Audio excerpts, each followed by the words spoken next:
Konnichiwa, fellow travelers. Are you dreaming of exploring the vibrant streets of Tokyo, the historic temples of Kyoto, or the stunning landscapes of Hokkaido? But wait, how do you plan a budget for an unforgettable trip to Japan and consider which cities are the best to visit? In today's video, we'll break down everything you need to know to make your Japanese adventure both amazing and affordable. So grab your notepad and let's dive in.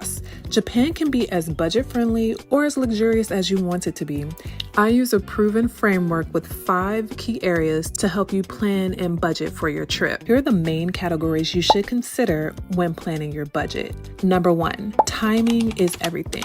The best time to visit largely depends on what you want to experience. Let's break it down. Spring, which is March to May, is one of the most popular times to visit Japan, especially during cherry blossom season, which typically peaks in late March to early April. The weather is mild, the scenery is breathtaking. However, keep in mind that this is also peak tourist season, so prices for flights and accommodations will be higher. Now, summer, which is June to August, brings vibrant festivals, fireworks, but it will be hot and humid. If you're looking for a budget-friendly option, you might consider traveling during late June or early September when prices drop after the peak summer rush, but be prepared for lots of rain and heat. The next best time to visit is autumn, which is September to November. Autumn is another fantastic time to visit because of the stunning fall foliage and the comfortable temperatures. The peak for autumn usually is in November, but you could still find great weather in October. Similar to spring, this season can be busy, so booking in advance is key. Lastly is winter, December to February. If you love winter sports and you want to see Mount Fuji when it's snow-capped, consider visiting during this time. This is a great time to head to Japan's ski resorts. Winter is an off-peak season for most tourist spots, meaning you can find great deals on flights and accommodations. Plus, experiencing the magical atmosphere of Japanese hot springs, or onsens as they're called, is a must during this time. If you are enjoying the video so far, please give it a thumbs up so YouTube will share it with other travelers. Let's get into number 2, accommodations. Japan has such a wide range when it comes to where you can stay, from capsule hotels, luxury accommodations, to traditional ryokans. Prices can range from $60 to $400 per night. I recommend booking in advance to snag the best deals.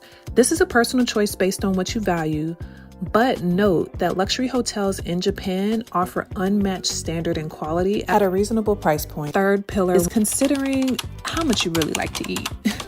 Food. In Japan, Tokyo alone has over 100,000 restaurants. There's no shortage of good food in this country. You can enjoy delicious ramen for as little as $6, splurge on a chef-curated meal for $100 plus. Street food is also fantastic and a great way to save while tasting some local flavors. Generally expect to spend anywhere from $30 to $65 a day on meals, depending on your taste. This is an average. You will also find that some of the best foods are in local markets, so do not be shy about exploring those. Number 4 is how are you getting around? Transportation. Japan's rail system is world-renowned. A Japan Rail Pass can save you a ton if you plan to travel between different major cities in different regions of the country. Expect to spend around $300 for a pass and be prepared to get it in advance. It takes about a month to get, so if you're planning your trip, go ahead and apply well in advance. But it definitely comes in handy, especially if you want to, say, go from Tokyo to Osaka to Hiroshima. Now, if you're not going that in-depth in your Japan trip and you're maybe just visiting 2 major cities, you can do without a Japan Rail Pass and just buy your passes at the train stations. It's very easy and convenient.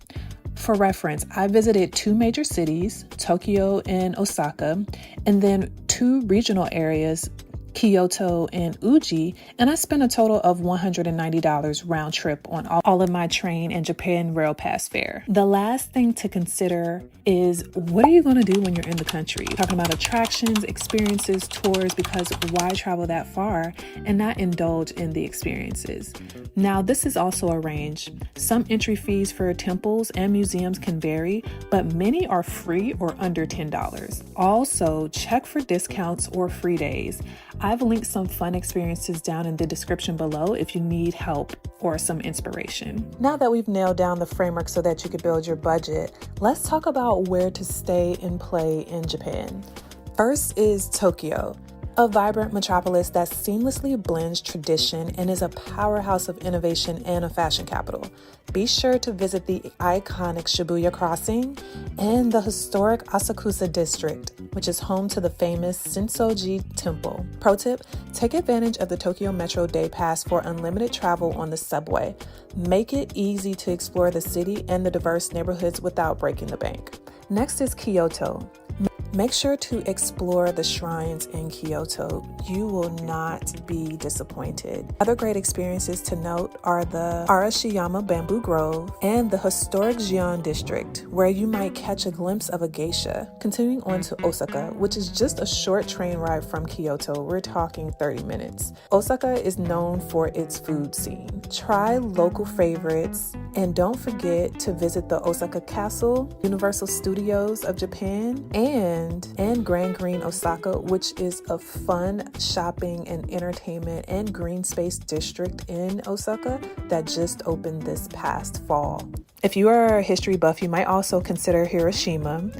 This city has profound history and is home to the Peace Memorial Park and Museum. And last but not least, for my matcha lovers, definitely do not skip Uji. This is the region where matcha was originally brought to Japan from mainland China. And you can explore matcha tea cultures, have ceremonies, make your own matcha, visit places where it's grown, and try an array of different foods that are made from matcha. It's a beautiful experience. Now that you know where to go, let's talk about some helpful hints to make your trip seamless. Be sure to plan ahead.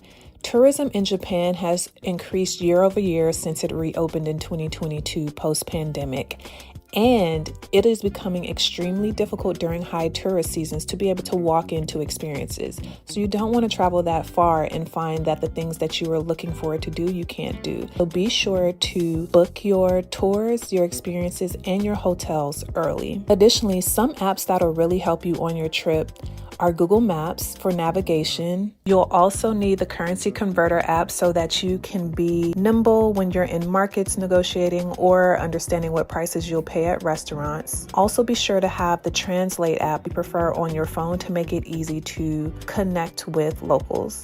Now, in major cities, English is more common, but once you're in regional areas, you will want a translator app for sure. You can also download Hyperdia for live train schedules, as well as AirAllo to save money on data and roaming charges. Another tip, do not miss your chance to eat in a 7-Eleven. It is a completely transformative experience, from the full meals that they offer and will heat for you in the stores, the fun snacks like fun variety flavored Kit Kats and Oreos, and it's a great way to experience some local foods at an affordable cost. Enjoyed these tips but still need help to pull it together into an actual trip plan? Consider this detailed guide, which includes itineraries, budget breakdowns, and insider tips to help you live your best travel life in Japan.